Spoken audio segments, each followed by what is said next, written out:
Do not try and bend the spoon. That's impossible. Instead, only try to realize the truth. What truth? There is no spoon. There is no spoon? Then you'll see that it is not the spoon that bends, it is only yourself. El mayor misterio es la experiencia. Cuando la conciencia es libre, cuando la sensibilidad es óptima, somos lo que el universo es. En última instancia, todo es manifestación de la estructura cerebral, la que a su vez es un modelo de todo el universo. Cuando vemos, nos vemos a nosotros mismos. En el cristianismo y las doctrinas orientales, portentos como la levitación o la alteración de la materia no son una fantasía imposible para el ser humano. El mismo caso de Jesús es un ejemplo de esto, pero en la tradición del clero regular hay también santos que fueron capaces de hazañas sobrenaturales. Místicos católicos como Santa Teresa de Jesús o San Juan de la Cruz son ejemplos populares de religiosos capaces de entablar un contacto con Dios o lo divino, pero ni el éxtasis de Santa Teresa o la noche oscura de San Juan de la Cruz superan el caso de San José de Cupertino. Cupertino era un fraile napolitano de quien se cuenta no solo fue capaz de experimentar diversas experiencias místicas, sino que una vez que entraba en éxtasis, era capaz de volar. El éxtasis católico guarda una estrecha similitud con lo que en el budismo se conoce como nirvana, el estado en que la conciencia se unifica con el todo sin apegos ni turbialidades mundanas. El mismo Buda no consideraba el nirvana como el estado final de la conciencia, sino que era sucedido por estados cada vez más elevados y complejos. La conciencia de unidad no es el final del laberinto, es apenas el principio. En la tradición tibetana, uno de los maestros más importantes de la escuela Mahamudra es Milarepa. De este monje y poeta que tuvo existencia en el siglo XI, se dice que era capaz de desmaterializar su cuerpo y traspasar objetos sólidos, y al igual que José de Cupertino, Milarepa era poseedor de la facultad de la levitación.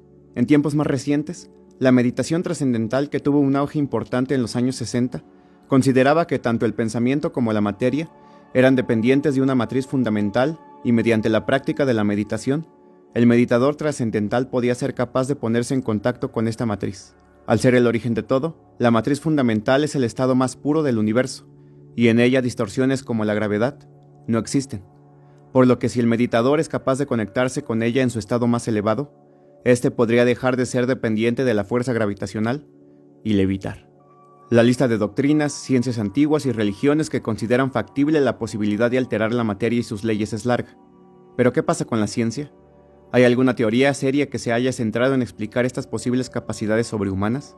Pues sí la hay, y fue desarrollada por un científico mexicano con una bibliografía extensísima de más de 50 libros, investigador de la Universidad Nacional Autónoma de México y fundador del Instituto Nacional para el Estudio de la Conciencia. Estoy hablando del Dr. Jacobo Grinberg. Las inquietudes del Dr. Grinberg oscilaban en la interacción del cerebro humano y aquello que conocemos como realidad. Estaba interesado en explicar cómo es que la conciencia humana era capaz de percibir y producir el fenómeno de la experiencia. Para esto, Grinberg tuvo que salir de lo que Jung habría llamado el mito científico y apoyarse de diversas filosofías orientales, místicas como la Kabbalah judía, y hacer un extenso trabajo de campo investigando la cosmogonía de las varias tradiciones chamánicas a lo largo de la República Mexicana. Derivado de esta experiencia, el científico mexicano desarrolló su teoría sintérgica, y los fundamentos de esta guardan una estrecha relación con el argumento de Matrix. Una vez que Neo acepta su naturaleza de elegido, empieza a alterar la Matrix a su merced, pero para esto, primero debe lograr verla tal cual es, sin filtros ni ilusiones. Grinberg propone que la realidad como la conocemos es tan solo el resultado final de una distorsión generada por nuestro propio cerebro. En Matrix, los seres humanos no son capaces de conocer ni siquiera el verdadero estado en el que se encuentra su cuerpo orgánico. Su conciencia es engañada por una simulación producto de un programa desarrollado por la superinteligencia de las máquinas, y para poder conocer la verdad, primero debían ser desconectados de este programa ilusorio. La Matrix ilusoria sería el equivalente a lo que el Dr. Grinberg llamó campo neuronal, y lo que podríamos identificar como el mundo real en Matrix, Grinberg denominó latiz. De hecho, el concepto de latiz fue recuperado por Grinberg de la mecánica cuántica, la cual consideraba al espacio dependiente de un enrejado informacional de múltiples dimensiones, sin zonas de discontinuidad y convergente en cada uno de sus puntos. Según la teoría sintérgica, el cerebro humano divide a la latiz conforme su capacidad de mimetizarla, y esta capacidad se ve limitada por nuestro nivel de conciencia. Siguiendo la hipótesis del científico, toda materia sería dependiente de esta latiz informacional, incluyendo por supuesto al mismo cuerpo humano y a su cerebro. Greenberg creía que el cerebro humano era la creación más elevada de la latiz, y no solo eso, sino que sus estructuras eran iguales, es decir, el cerebro humano estaba hecho a imagen y semejanza de la latiz. Las teorías del Dr. Jacobo Greenberg estaban fundamentadas tanto desde las tradiciones místicas como desde la neurociencia y la física. La sintergia es el nivel de coherencia informacional que se puede observar en determinado punto de la latiz. En su estado más puro, la latiz es libre de toda materia, toda ley y toda alteración, muy similar a lo que la meditación trascendental considera la matriz fundamental. Y la alteración de esta latiz deriva en una disminución de su sintergia, dando lugar a la aparición de la materia y a fenómenos como la fuerza de gravedad. En el estado más básico de la latiz, no solo la gravedad es inexistente, sino que también el tiempo. Verán, Greenberg asociaba la estructura fundamental de la latiz con la luz. Sobre esta relación, el científico mexicano escribió: la latiz en su estado básico es tan atemporal como la atemporalidad a la velocidad de la luz.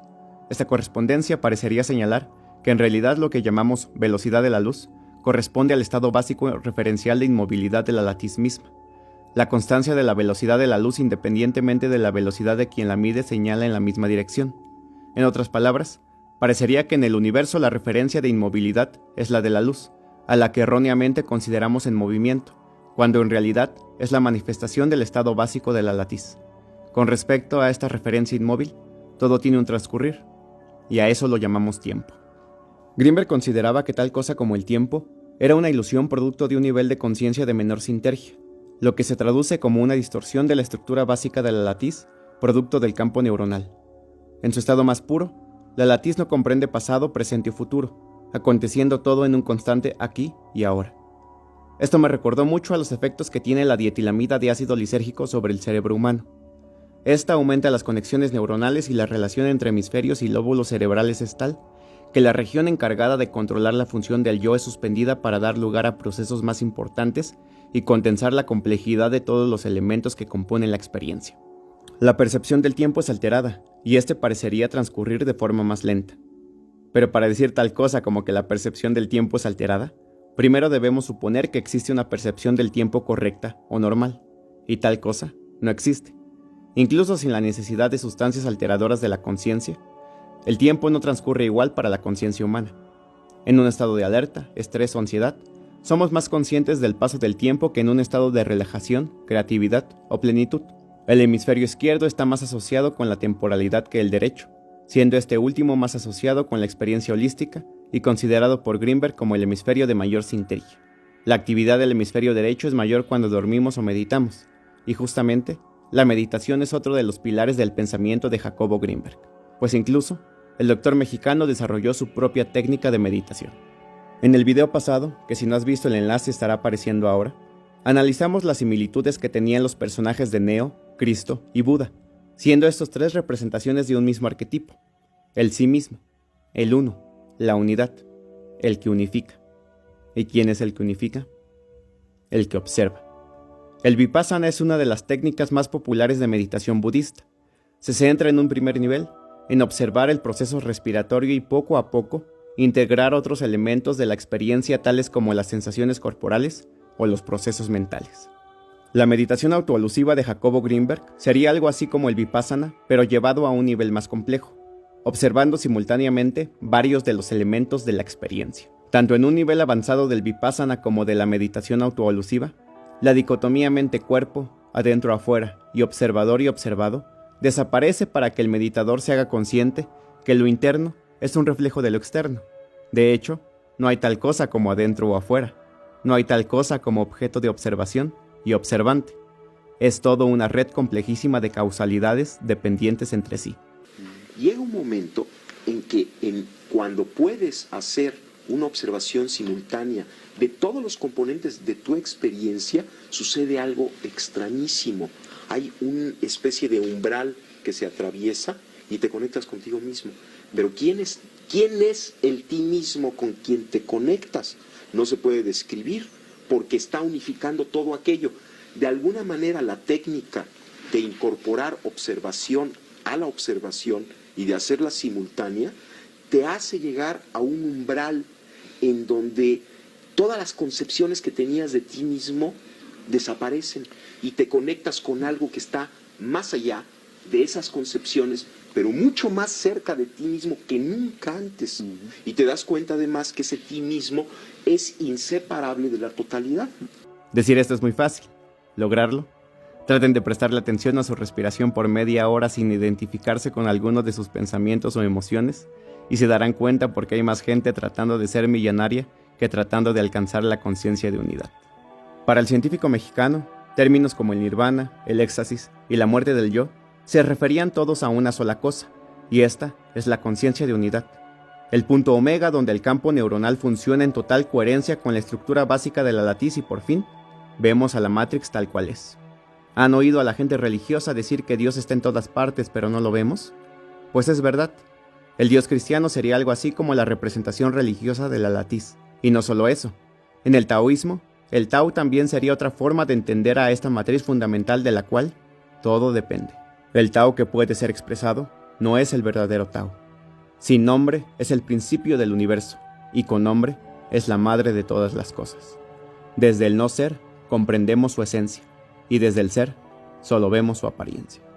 El sabio de la antigüedad, Hermes Trismegisto, de quien sus enseñanzas se deriva el hermetismo y la alquimia, le habría llamado a la latiz de Grimberg gran mente. Este sabio egipcio, sincretismo de Tot y Hermes producto de la ocupación romana de Egipto, fue considerado por muchos religiosos renacentistas como un profeta más del cristianismo. Uno de ellos fue Giovanni Pico della Mirandola, quien refiriéndose a la relación entre el ser humano y la deidad absoluta, escribió: estableció por lo tanto el óptimo artífice, que a aquel a quien no podía dotar de nada propio, le fuese común todo cuanto le había sido dado separadamente a los otros. Tomó por consiguiente al hombre que así fue construido, obra de naturaleza indefinida, y habiéndolo puesto en el centro del mundo, le habló de esta manera: oh Adán, no te he dado ni un lugar determinado, ni un aspecto propio, ni una prerrogativa peculiar con el fin de que poseas el lugar, el aspecto y la prerrogativa que conscientemente elijas y que de acuerdo con tu intención obtengas y conserves. La naturaleza definida de los otros seres está constreñida por las precisas leyes por mí prescritas. Tú, en cambio, no constreñido por estrechez alguna, te la determinarás según el arbitrio a cuyo poder te he consignado. Las bestias en el momento mismo en que nacen, sacan consigo del vientre materno, como dice Lucilio, todo lo que tendrán después. Los espíritus superiores, desde un principio o poco después, fueron lo que serán eternamente. Al hombre, desde su nacimiento, el Padre le confirió gérmenes de toda especie y gérmenes de toda vida. Y según como cada hombre los haya cultivado, madurarán en él y le darán sus frutos. Y si fueran vegetales, será planta. Si sensibles, será bestia. Si racionales, se elevará animal celeste. Si intelectuales, será ángel o hijo de Dios. Y si no contento con la suerte de ninguna criatura, se repliega en el centro de su unidad, transformando en un espíritu a solas con Dios en la solitaria oscuridad del Padre, él, que fue colocado sobre todas las cosas, la sobrepujará a todas.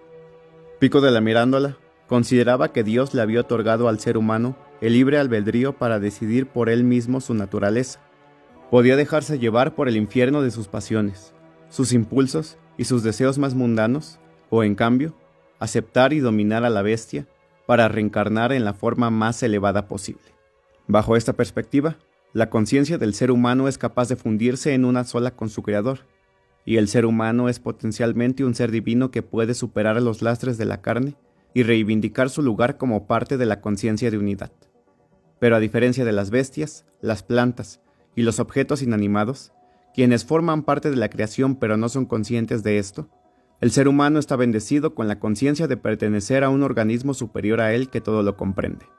Sobre esto, el doctor Jacobo Grimberg escribió: se antoja pensar que el hombre decidió voluntariamente perder el paraíso de la unidad inconsciente con la latiz para ganar el paraíso de la unidad consciente con la misma latiz. En esta pérdida y ganancia, Dios actuó como cómplice por su deseo de ser acompañado por alguien de su misma osadía y altura. A diferencia de la religión que considera al ser humano como dependiente del destino inamovible que la deidad le tiene deparado, o el pensamiento objetivista, que tiene una opinión positiva del egoísmo y mira al humano y su individualidad por encima de todas las cosas? Tanto Pico de la Mirandola como Greenberg estaban de acuerdo en que así como una célula forma parte de un tejido más grande, así como los hongos están conectados por el micelio subterráneo, las neuronas forman al cerebro y los árboles al bosque. El ser humano era parte de Dios, o la latiz, y el verdadero sentido de la vida se encontraba en hacerse uno con la unidad y entender que dejándote llevar por el absoluto cauce infinito del Tao, podías llegar a ser tu verdadero yo. Esto se traduciría en la ausencia de distorsiones del campo neuronal sobre la latiz y en Matrix. Esto sucede cuando Neo acepta su verdadera identidad como el unificador y Mesías que pondrá fin al oscurantismo de las ilusiones creadas por las máquinas. ¿Pero acaso la conciencia de unidad es el último peldaño al que la conciencia puede llegar? Buda no consideraba al nirvana como el último nivel, y Greenberg tenía una opinión muy similar a esta. La conciencia de unidad no es el final del laberinto, es apenas el principio. Antes de Greenberg, solo el mito o el pensamiento mágico eran capaces de explicar las hazañas de San José de Cupertino y del poeta Milarepa, pero el neurólogo mexicano encontraría a alguien que le ayudaría a desarrollar su teoría sintérgica desde la trinchera científica. Vamos, yo soy un científico, yo tengo un laboratorio, estudio la actividad cerebral, la fisiología cerebral, y me invitaron a conocer a esta mujer Pachita y a sus operaciones.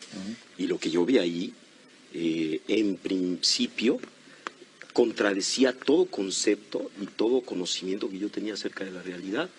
Y a mí lo que me enseñó, esto que vi, que Salvador pues lo estaba describiendo y que yo fui testigo también de aquello, lo que me enseñó es que yo no puedo decir cuál es el límite de la capacidad humana. A partir de esa experiencia yo no me atrevo a decir el ser humano no puede hacer esto, el cerebro tiene tal límite en su potencialidad, sino que parecería que estamos dentro de un continuo extensísimo y no conocemos cuáles son los extremos de este continuo. Por ejemplo, Pachita es uno de los casos más asombrosos que yo pude atestiguar. Yo trabajé con ella varios meses. Pachita venía un paciente a verla, por ejemplo, alguien que tenía un problema pulmonar, y entonces si ella decidía, de alguna manera podía percibir directamente lo que le sucedía al paciente y lo que el paciente requería para mejorar. Si el paciente necesitaba, ella hacía una operación en donde extraía los pulmones enfermos e injertaba pulmones sanos. Ahora, esto es inconcebible. Vamos, la cirugía actual ya empieza a hacer este tipo de operaciones, pero la forma en la que Pachita hacía estas operaciones era con prácticamente las manos vacías. El único instrumento que utilizaba era un cuchillo de monte, muy burdo, muy grande, y además las operaciones eran realizadas en minutos. Era casi instantáneo, ¿no? Lo que se hacía. Me asombraba cada vez más de la inexistencia de pasos intermedios. Esto es, Pachita sacaba el pulmón enfermo, injertaba el otro pulmón y listo.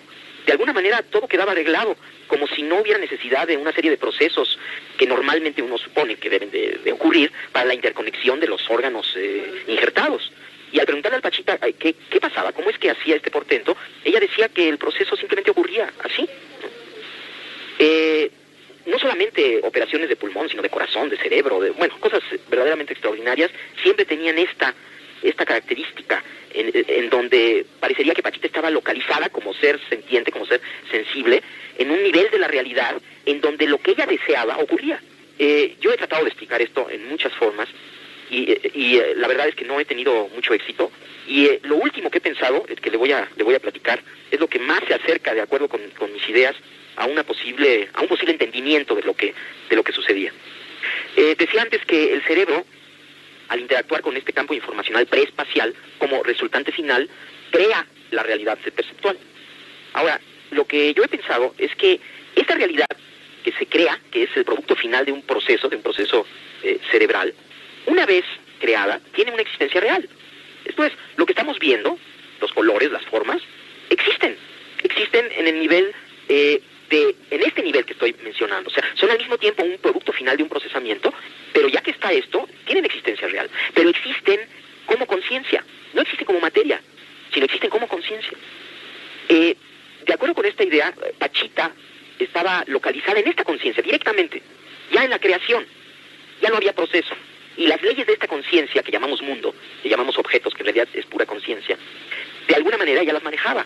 Y en este nivel no hay pasos intermedios, puesto que todo es conciencia, puesto que aún los objetos que percibimos son, esta resultante final, son parte de la conciencia. Entonces, si uno está totalmente localizado ahí, si uno no tiene ninguna duda acerca de que la realidad es ese nivel, entonces uno simplemente funciona en ese nivel con las leyes de ese nivel.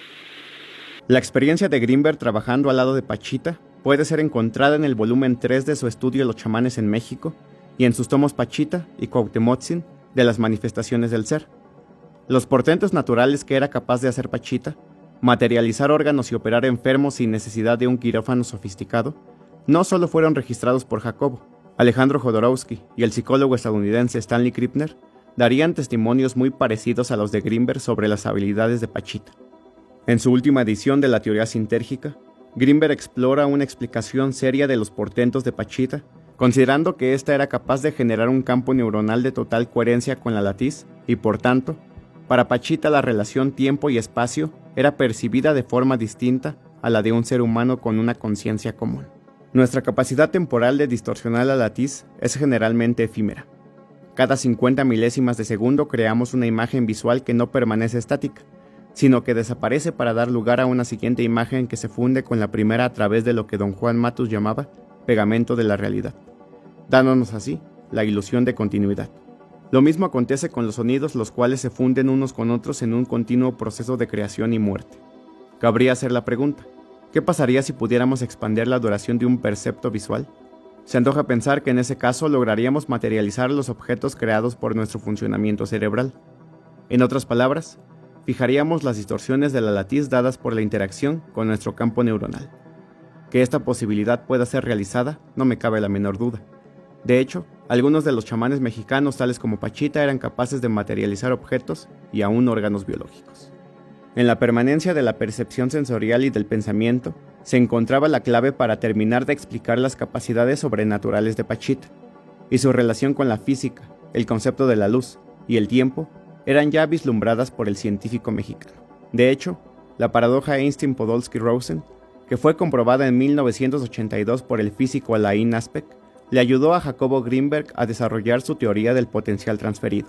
Grinberg creía que así como dos partículas que interactuaron en el pasado quedan entrelazadas, y un cambio estructural en una afecta también a la otra, no importando la distancia en que se encuentren, los cerebros humanos quedan entrelazados cuando su campo neuronal interactúa en circunstancias de alta sinergia, cuando dos personas meditan juntas, por ejemplo, y al entrelazarse de esta forma, el potencial transferido entre cerebros humanos, es decir, la telepatía, no era una fantasía, sino una realidad. Grinberg creía que así como cuando dos ondas de agua chocan dan lugar a un tercer patrón de ondas, la interacción entre los campos neuronales daba lugar a lo que él denominaba hipercampo, algo así como el inconsciente colectivo de Jung, pero desde una perspectiva neurocientífica.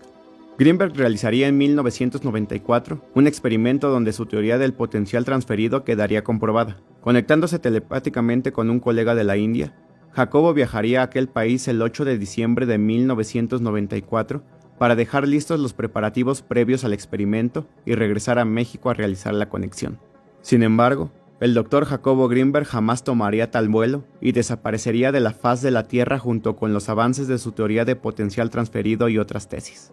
Sobre la desaparición de Jacobo Grinberg, no diré más al respecto, pues las hipótesis sobre su paradero son lo que más abunda en Internet, y el halo misterioso que encierra la vida, obra y desaparición del doctor mexicano acaparan todos los medios en donde se habla de él, pero sus lúcidas teorías e hipótesis sobre la conciencia humana quedan relegadas en segundo plano.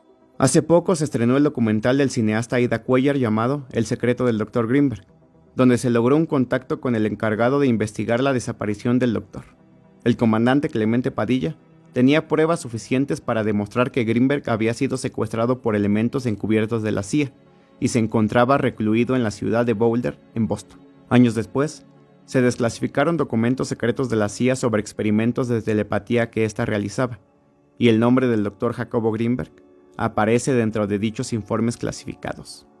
El paradero y desenlace del lúcido doctor mexicano sigue siendo un misterio sin resolver, y aunque en su momento las teorías de Grinberg no eran consideradas serias por la academia, conceptos que Jacobo incorporó al estudio de la neurociencia y otros tantos que rescató de la mística y culturas antiguas han sido poco a poco aceptados por el canon científico.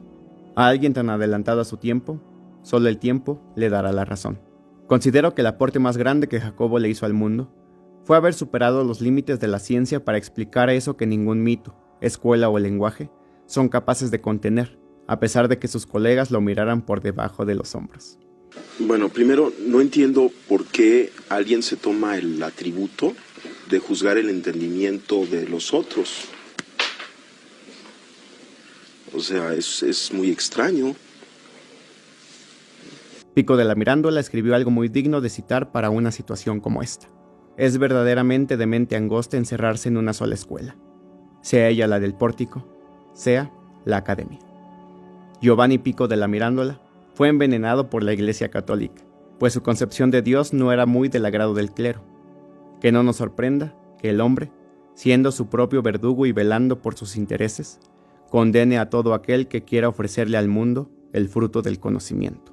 Si consideras que las teorías del Dr. Jacobo Grinberg son simples para ciencias sin fundamento alguno, está bien, pero si algo es incuestionable de hacer al conocer el trabajo del científico mexicano, es preguntarnos hacia dónde apunta realmente el sendero de la evolución humana.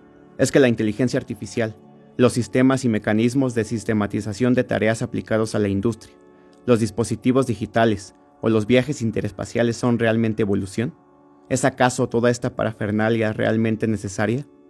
¿O es que los lastres que dejó el padre Caín, al enfocarse en lo visible, contable y medible, jamás fueron superados?